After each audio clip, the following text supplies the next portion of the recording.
जय श्री राम दोस्तों। स्वागत है आपका गुमनाम फसानों में। प्रस्तुत है और एक रहस्यमय कहानी तुंगेश्वर गांव की। तुंगेश्वर गांव पश्चिम भारत का एक छोटी पहाड़ी इलाके में बसा हुआ था। यह गांव जितना शांत और खूबसूरत था, उतना डरावना और खौफनाक उसका इतिहास था। इस डर की वजह एक श्राप था, एक ऐसा श्राप जिसने सदियों से इस गांव को जकड़ा हुआ था। गांव के बाहर घने जंगलों के बीच एक पहाड़ पर खड़ा था एक प्राचीन शिव मंदिर। अब वो मंदिर खंडर बन चुका था। उसकी दीवारों पर बेलें लिपटी हुई थी, छत टूट चुकी थी। दीवारों की दरारों के बीच चमगादड़ों ने अपना डेरा जमाया हुआ था। मंदिर के बड़े प्रवेश द्वार को बड़ी लोहे की जंजीरों से बंद किया हुआ था और उस पर एक यंत्र और त्रिशूल को एक कलावे से बांधा गया था, जैसे वहां कोई अमानवीय शक्ति को बांधा गया हो। वहां दिन में भी लोग जाने से कतराते थे। जहां रात होते ही किसी के चीखने की आवाजें सुनाई देती थी। कहा जाता है कि वहां ब्रह्म राक्षस का वास है। गांव वालों ने इस मंदिर का एक नाम दिया था, ब्रह्म राक्षस का निवास। सबको पता था वह ब्रह्म राक्षस है, लेकिन उसे यह श्राप कैसे और क्यों मिला था, ये कोई नहीं जानता था। बस गांव के लोगों ने अपने पुरखों से सुना था कि मंदिर में जाना यानी अपनी मौत को दावत देना। एक दिन अर्जुन नाम का एक जिज्ञासु युवा इतिहासकार और डॉक्यूमेंट्री फिल्म मेकर, जिसे भारत के रहस्यमय स्थानों पर रिसर्च कर उसका सत्य उजागर करने का जुनून था, उसे जब तुंगेश्वर गांव के श्राप और ब्रह्म राक्षस का पता चलता है, तब से उसका मन मचल उठता है इस रहस्य से पर्दा उठाने का। उसने तय किया वह मंदिर जाकर खुद देखेगा कि सच्चाई क्या है। वो अपने 3 क्रू मेंबर करण, सना और दीपक के साथ तुंगेश्वर गांव पहुंचते हैं। तब गांव वाले उन्हें बड़ी अजीब निगाहों से देखते हैं। जब दीपक ने एक गांव वाले से प्राचीन शिव मंदिर जाने का रास्ता पूछा, तब वह गांव वाला डर के मारे बिना कुछ कहे वहां से चला गया। उसका यह व्यवहार देखकर उन्हें बेहद अजीब लगा। तभी एक बुजुर्ग साधु उनके पास आए, जिनकी आंखों में समय का अनुभव था। वो काफी विनम्र और सुलझे हुए लग रहे थे। उस बाबा जी ने कहा, मंदिर की ओर मत जाओ बेटा, वहां वो बंधा है। तुम्हारी एक गलती से वो उस बंधन से मुक्त हो सकता है, और अगर वो मुक्त हो गया तो इस गांव को स्मशान बना सकता है। अर्जुन ने हंसते हुए कहा, मैं डरने वालों में से नहीं हूं बाबा। सच्चाई की खोज ही मेरा धर्म है और मैं सच्चाई जान के रहूंगा। फिर साधु बाबा ने धीरे से बुदबुदाया, सच्चाई की कीमत कभी कभी जान से भी ज्यादा होती है। अर्जुन और उसकी टीम मंदिर पहुंचती है। दिन की रोशनी में वो जगह किसी आम खंडर जैसी लगती है। खंडर होते हुए भी वहां एक रहस्यमय ऊर्जा थी। उन्होंने अपने नाइट विजन कैमरे, लाइट्स और अस्थायी बेस मंदिर के बाहर एक कोने में स्थापित किए। जैसे जैसे सूरज ढलने लगा, हवा में एक मनहूसियत सी फैल गई। रात होते ही मंदिर और उसके आसपास मरघट सा सन्नाटा फैल गया। टेंट में लाल टेंट की रोशनी के अलावा पूरी जगह पर अंधेरे ने अपना साम्राज्य जमा रखा था, और अंधेरे के बीच जंगली जानवरों की आवाज माहौल को और डरावना बना रही थी। जैसे ही आधी रात का समय हुआ, जंगल और भयानक लगने लगा। हवाओं में जैसे कोई मरघट सा सन्नाटा फैल गया, जैसे कुछ भयानक और खौफनाक घटने वाला हो। अचानक कैमरे की बैटरी अपने आप डाउन हो जाती है। मंदिर में कुछ हलचल सी होने लगी। तभी करण को कुछ हुआ। वो एक झटके में खड़ा होकर मंदिर के प्रवेश द्वार की ओर बढ़ने लगा। मंदिर के प्रवेश द्वार पर जाकर करण ने प्रवेश द्वार पर बंधा हुआ कलावा खोल दिया। उससे बांधा हुआ त्रिशूल और यंत्र हटा दिया। तभी आसमान में जोरों से बिजली कड़की। जैसे लगा कि आसमान फटने वाला हो। तेज आंधी चलने लगी। किसी को कुछ पता नहीं चल रहा था कि वहां क्या हो रहा है। अर्जुन, दीपक और सना करण की ओर भागे। जैसे ही वो वहां पहुंचे तो मंदिर की दीवारों को देख चौंक गए। मंदिर की दीवारों पर कुछ अक्षर लाल रंग से उभर कर आ रहे थे, जैसे किसी ने खून से लिखा हो। संस्कृत में लिखा था, ब्रह्म शापत मुक्ति नासति, मतलब के ब्रह्म के श्राप से मुक्ति नहीं। दीपक और सना ने जब करण की ओर देखा तो वो जमीन पर पड़ा कांप रहा था और उसकी आंखें भी ऊपर चढ़ गई थी। ये देख दीपक और सना डर के मारे चीख पड़े। तभी गुर्राते हुए करण बोला, अब मैं इस बंधन से मुक्त हूं। अब यहां कोई जिंदा नहीं रहेगा।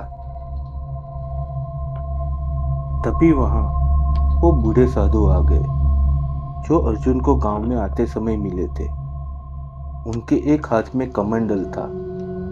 उस कमंडल से अभिमंत्रित जल को लेकर उन्होंने करण पर छिड़का और फिर अपने झोले से महादेव को चढ़ाई भस्म को करण के माथे पे लगाए।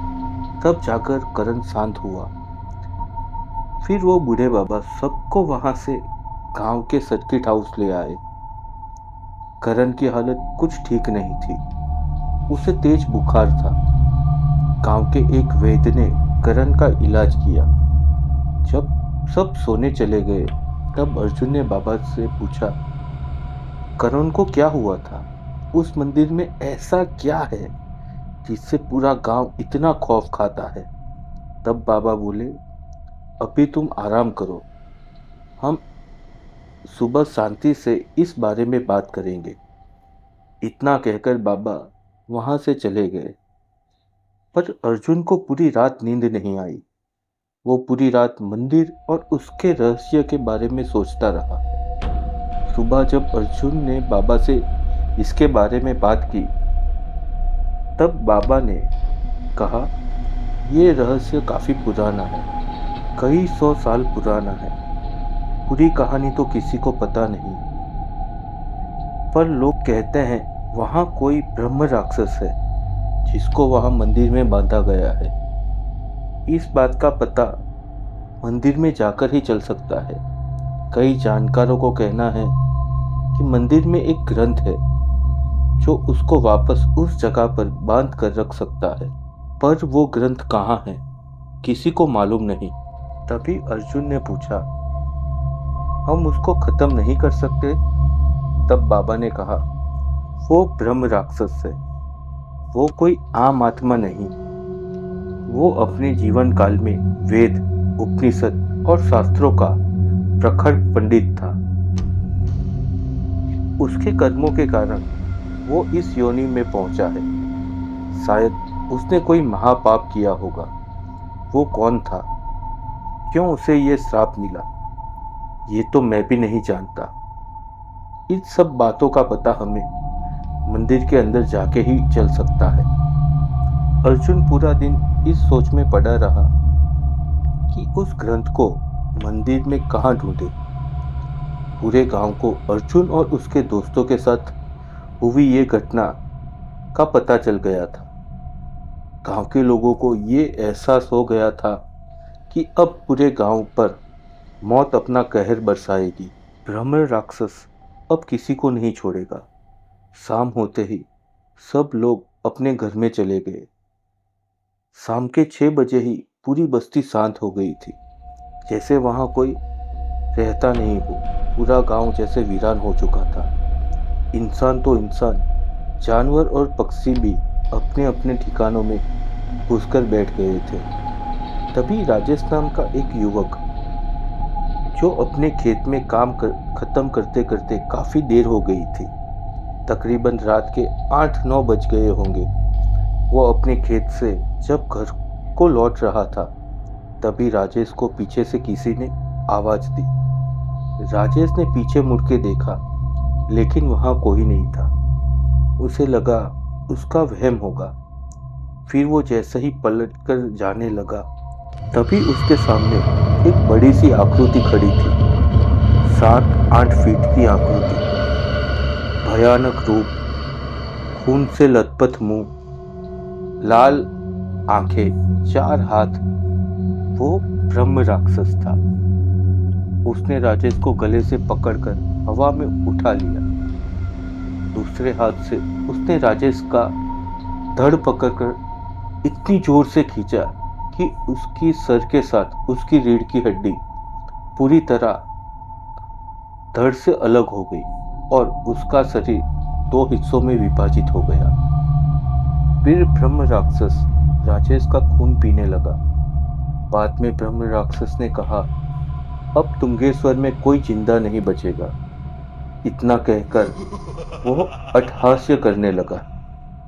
अगले ही दिन गांव में खौफनाक माहौल बन गया था।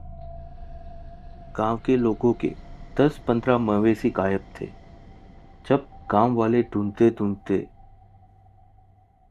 गांव के किनारे एक रास्ते पे जा रहे थे, तब जंगल की ओर जाने वाले रास्ते पे उनको जानवरों के शव मिले और थोड़ी दूर पड़ा था राजेश का विपस्त हालत में पड़ा शरीर। सर को बड़ी बेरहमी से उसके धड़ से अलग कर दिया गया था। ये खौफनाक मंजर देख गांव वालों की हालत खराब हो गई थी। वो सब डर के मारे कांपने लगे थे। डर और आक्रोश के मिश्रित भाव में गांव वालों ने सर्किट हाउस में अर्जुन और उसके दोस्तों को घेर लिया। वो उन्हें मारने ही वाले थे, तब साधु बाबा ने आकर गांव वालों को रोक लिया और बोले, जो भूल इन बच्चों ने की है, उस भूल को मैं अपनी जान को न्यौछावर करके भी सुधारूंगा। लेकिन जब तक ये सब खत्म ना हो जाए, तब तक सब शांति और संयम से काम ले। फिर बाबा ने अभिमंत्रित जल, पवित्र भस्म, हल्दी और नमक से पूरे गांव की सीमा को अपनी मंत्र शक्ति से बांधा। फिर बोले, ये पूर्ण समस्या का हल नहीं है, बस थोड़े समय तक उसे रोक सकता है और शाम होते ही सबको घर में चले जाना है। घर के आंगन में गाय के घी का दिया जलाना है और रुद्रा अष्टक का 108 बार जाप करना है। इससे वो हमारे गांव और घरों से दूर रहेगा। वो थोड़े समय के लिए निर्बल हो जाएगा। इस वक्त का उपयोग करके हम उसका निवारण का कोई ना कोई रास्ता खोज लेंगे। उस रात गांव में कोई अनहोनी नहीं हुई, पर गांव की सरहद पर कई बार किसी के चीखने की आवाजें आती रही। दूसरे दिन सुबह अर्जुन और वो बाबा जंगल में बने पुराने शिव मंदिर के पास पहुंचे। बाबा ने अर्जुन के हाथ पर एक रक्षा कवच बांध दिया और निरंतर रुद्राष्टक का जाप करते रहे। फिर वो दोनों मंदिर के गर्भगृह में गए। वहां इधर उधर खोजबीन करते हुए उनकी नजर भगवान शिव की मूर्ति पर पड़ी। भगवान शिव के चरणों के पास हल्की हवा आ रही थी, जो मंदिर के फर्श पर पड़े धूल और पत्तों को उड़ा रही थी। अर्जुन ने जब वहां ध्यान से देखा, तो शिवजी और नंदी के बीच की जगह पर उन्होंने एक त्रिशूल और सुदर्शन चक्र का निशान देखा। वो पत्थर पर थोड़ा ऊपर कूदा हुआ था। उनको एक साथ दबाते ही भगवान शिवजी की मूर्ति के पीछे पत्थर खिसकने की आवाज आई।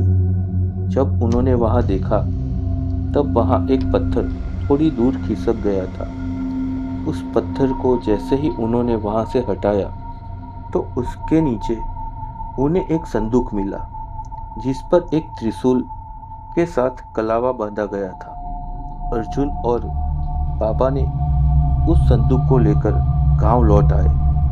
गांव आके ही उन्होंने संदूक को जब खोला, उसमें लाल कपड़े पे बंधा एक ग्रंथ था जो ताड़ के पत्तों में लिखा गया था और उसके साथ एक अस्थि कलश था। सब ये देख दंग रह गए। आखिर ये अस्थियां थी किसकी? बाबा ने उस ग्रंथ को देखा जो ताड़ के पत्तों पे लिखा था। वो देखने में कई 100 साल पुराना था। एक जगह पर बैठकर बाबा जी ने उस ग्रंथ को पढ़ने लगे। उस ग्रंथ में लिखा था, राजा यशवर्धन के समय में उन्होंने तुंगेश्वर गांव में महादेव का मंदिर स्थापित किया था। ये बात सुनकर अर्जुन ने कहा, यानी ये मंदिर लगभग 800-900 साल पुराना है। ये सुन सब सन्न रह गए। गांव के लोगों को पता था ये मंदिर काफी पुराना है, लेकिन 900 साल पुराना ये किसी को नहीं पता था। बाबा ने आगे बढ़ते हुए बोले, जब मंदिर की स्थापना की गई तब मंदिर की पूजा और प्राण प्रतिष्ठा के लिए एक बेहद विद्वान ब्राह्मण को बुलाया गया। वो ब्राह्मण युवा था लेकिन बहुत ज्ञानी था। महाराज ने उसका ज्ञान और बुद्धि देख उसे मंदिर का मुख्य महंत बना दिया। उस ब्राह्मण का नाम था वेदांत। वह अच्छे चारित्र का पुरुष था, लेकिन उसे तंत्र और सिद्धि से अपनी ताकत बढ़ाने की भूख थी। उसे तंत्र की दुनिया में अपना एक अलग नाम करना था। पहले वो सात्विक तरीके से इन शक्तियों की सिद्धि कर रहा था, लेकिन उसे अपनी मनचाही प्रगति इसमें नहीं लग रही थी। फिर उसने दूसरा रास्ता अपनाया। वो पशु बलि देने लगा।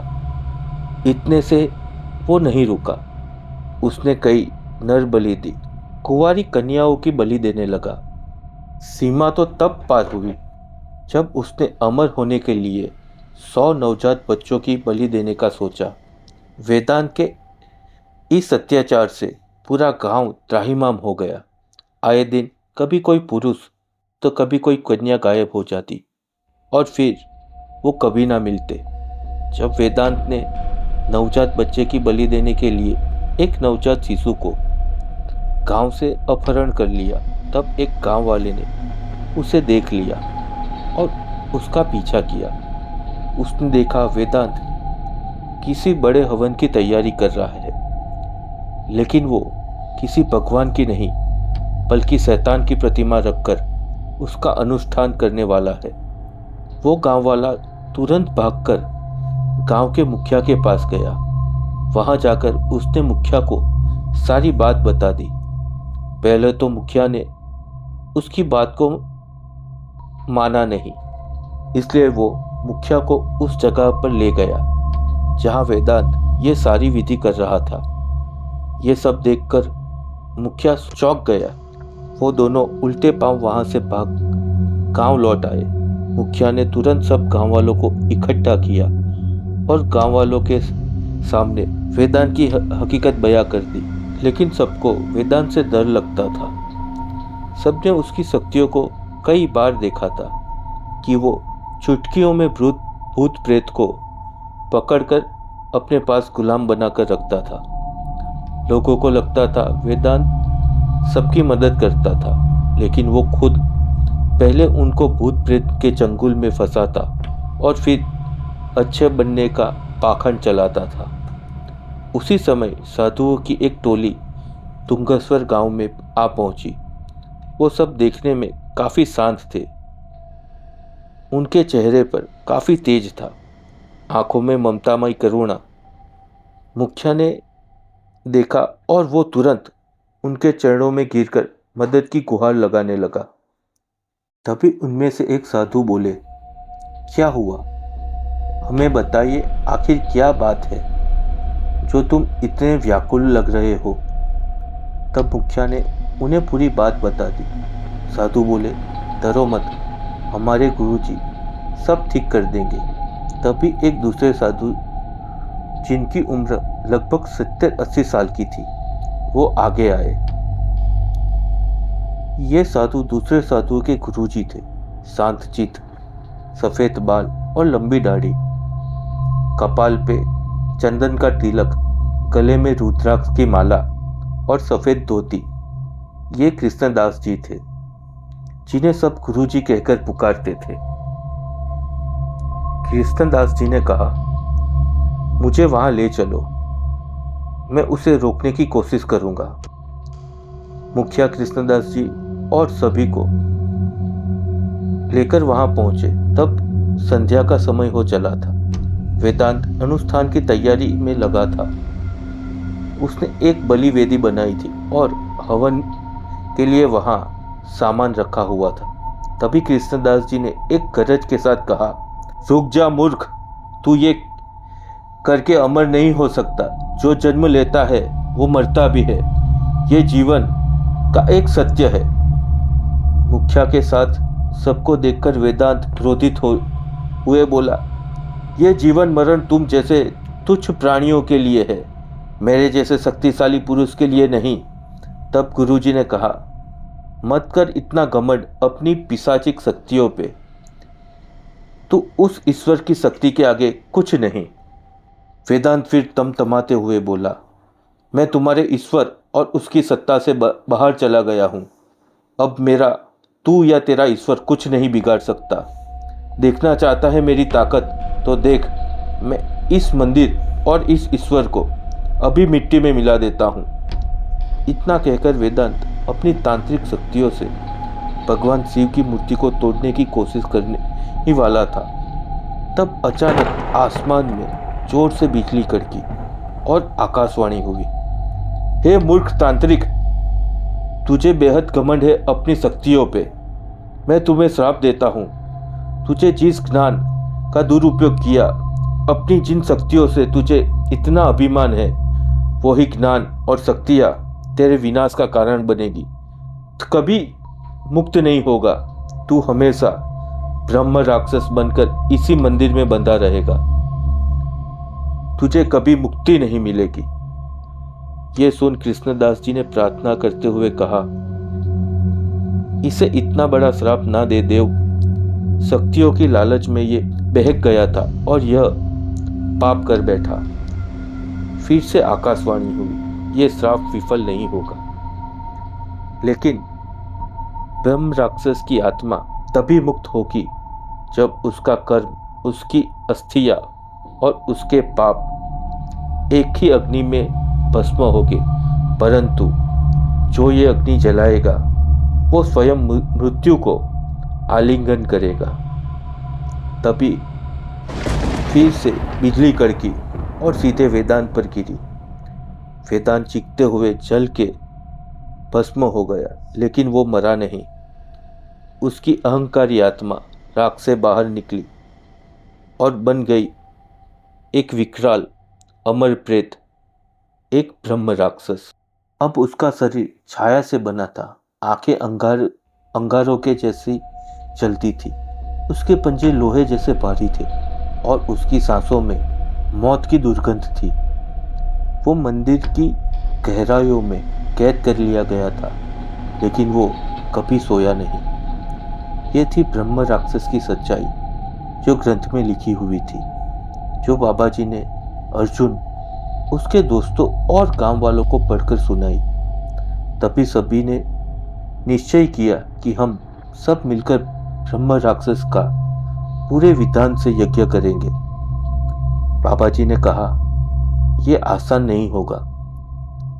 अभी भी उसकी आत्मा पे शैतानी शक्तियां हावी है और वो हमें ये कार्य संपन्न नहीं करने देगा। हमें उसे रोकना भी है और उसका विधि पूर्वक यज्ञ भी करना है।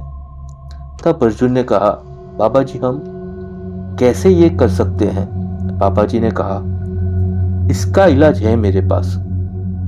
अगले दिन संध्या काल के समय सभी ने मिलकर मंदिर में हवन और यज्ञ की शुरुआत की। ब्राह्मणों को बुलाया गया जो शास्त्र का ज्ञान रखते थे और विद्वान थे। गाय का शुद्ध घी, नीम की लकड़ियां, ब्रह्म राक्षस की अस्थियां और 4 वेदी का निर्माण किया गया था। एक वेदी में रुद्रा अष्टक का निरंतर पाठ करते हुए ब्राह्मण हवन कर रहे थे। दूसरी वेदी में महामृत्युंजय पाठ हो रहा था और तीसरे में दुर्गा कवच का पाठ हो रहा था। चौथी वेदी पे अर्जुन और बाबा यज्ञ की चारों ओर त्रिकोण बनाकर बैठ जाते हैं। तभी ब्रह्म राक्षस वहां प्रकट होता है, लेकिन इन पवित्र मंत्रों की शक्ति से वह निर्बल हो गया था। अर्जुन कहता है, अब तेरा अंत होगा। ब्रह्म राक्षस ने कहा, तू मुझे खत्म नहीं कर सकता। मैं वो हूं जिसने ब्रह्म ज्ञान को श्राप से जोड़ दिया। बाबा कहते हैं, तू ज्ञानी नहीं, एक अहंकारी हो। तेरा ज्ञान का दंभ आज शिव की अग्नि में भस्म होगा। बाबा जानते थे कि यज्ञ तभी पूर्ण होगा जब कोई स्वयं को उसमें अर्पित करेगा। बाबा जी अर्जुन की ओर देखते हैं और मुस्कुरा के कहते हैं, तेरा जीवन अभी बाकी है बेटा। ये मेरे लिए अंत नहीं, मोक्ष है। ये कहकर बाबा जी अग्नि में कूद जाते हैं और मंत्रोच्चार तेज हो जाता है। साथ ही अस्थियां, ग्रंथ और सब कुछ अग्नि में समा जाता है। ब्रह्म राक्षस चीखता है, कांपता है, उसके देह में दरारें पड़ती है और तभी भयंकर विस्फोट होता है।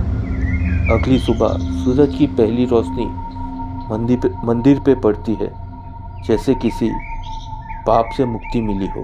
अर्जुन मायूस होकर फर्श पर बैठा था, उसकी आंखें नम थी। दीपक उसके कंधे पे हाथ रखता है और कहता है, बाबा ने तुंगेश्वर गांव को और हमें बचा लिया। कुछ दिनों बाद अर्जुन गांव छोड़ते समय मंदिर की ओर अंतिम बार देखता है। तब उसे वहां एक हल्की सी धुंध दिखाई देती है। उस धुंध में बाबा की मुस्कुराती छाया दिखती है। तो दोस्तों, यहीं ख़त्म होती है ब्रह्म राक्षस की कहानी। अगर आपको ये कहानी अच्छी लगी तो लाइक करें, शेयर करें और हमारी चैनल को सब्सक्राइब करें और हमें कमेंट में लिखें आपको ये कहानी कैसी लगी। शुक्रिया और संभल के रहें, क्योंकि कुछ कहानी सिर्फ कहानी नहीं होती।